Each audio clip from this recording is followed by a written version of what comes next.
JoJo চেনেন? JoJo অদৃশ্য একটা জিনিস, এটাকে সবাই ভয় পায়। মার্কিন পররাষ্ট্রমন্ত্রী অ্যান্টনি ব্লিংকেন যুদ্ধবিরতির জন্য গিয়েছিল ইসরায়েলের রাষ্ট্রে। সেখানে ইসরায়েলের প্রধানমন্ত্রীর সাথে দেখা করেছে। এরপরেই যেই ঘটনা বা যেই ঘোষণা আসছে, ওই জোজো আস্তে আস্তে এবার মুভমেন্ট শুরু করেছে। এই অঞ্চলে এদের যেগুলো দরকার সেগুলো প্রায় শেষ, আর একটু বাকি আছে বীরদেরকে, আরবিদেরকে সাথে নিয়ে এই অঞ্চল থেকে উৎখাত করা। এদের টার্গেট কিন্তু হচ্ছে পশ্চিম তীর। এতদিন যাবৎ যে পশ্চিম তীরকে পশ্চিমারা ব্যাকআপ দিয়ে আসছিল, যে পশ্চিম তীরে প্রেসিডেন্ট মাহমুদ আব্বাসের সরকার ছিল, যে অঞ্চলটা মোটামুটি নিরাপদ ছিল, কিন্তু রাইট নাও আপনার গেল কয়েক দশকের মধ্যে সবচেয়ে বড় ঘোষণা দিয়েছে ইসরায়েল। এইবার এদের ফোকাস হচ্ছে পশ্চিম তীরে। পশ্চিম তীরের ফাতাহ গ্রুপ হয়তো তারা রেডি আছে, কিন্তু প্রশ্ন হচ্ছে যে আরব বিশ্বের যারা শাসকরা আছেন একটু অপেক্ষা করেন, এই জোজো একদিন সীমান্ত পার হয়ে মিশরে ঢুকবে, আরও অন্যান্য রাষ্ট্রে ঢুকবে। মার্কিন মন্ত্রী আসলে কি কান পড়া দিয়ে আসছেন?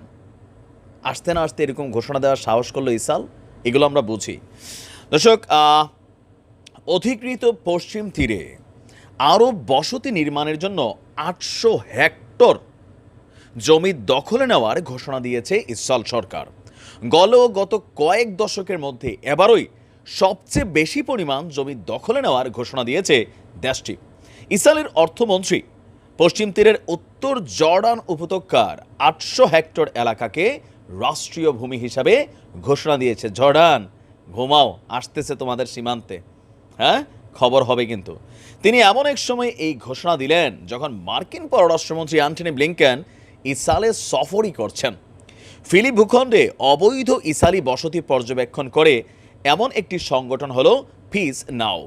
ইসরায়েলের অর্থমন্ত্রীর নতুন ঘোষণার পর সংগঠনটি বলছে ১৯৯৩ সালের অসলো চুক্তির পর এইবারই প্রথমবারের মতন সবচেয়ে বেশি পরিমাণ জমি দখলের ঘোষণা দিয়েছে ইসরায়েল সরকার। আর বছর হিসাবে ২০২৪ জমি দখলের চূড়ায় আরোহণ করছে ইসরায়েল সরকার।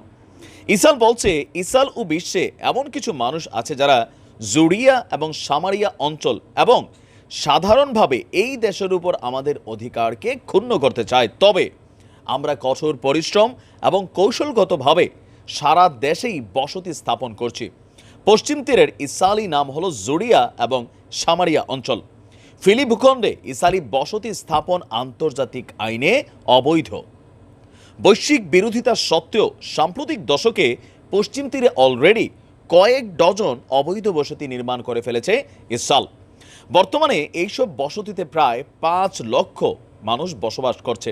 পশ্চিম তীরে তারা প্রায় ৩০ লাখ ফিলিদের পাশাপাশি বসবাস করে আসছেন। এই সংখ্যাটা দিনে দিনে শুধু বেড়েই যাচ্ছে।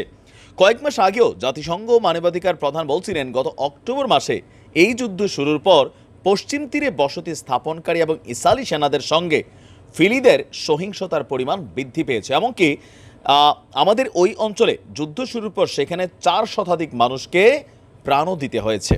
আর এই ঘটনার কারণে মার্কিন যুক্তরাষ্ট্র, কানাডা, যুক্তরাজ্য, অস্ট্রেলিয়া তারা কিন্তু বেশ কিছু স্যাংশন দিয়েছিল কয়েকটা কোম্পানি, ফার্ম এবং কিছু মানুষের উপর।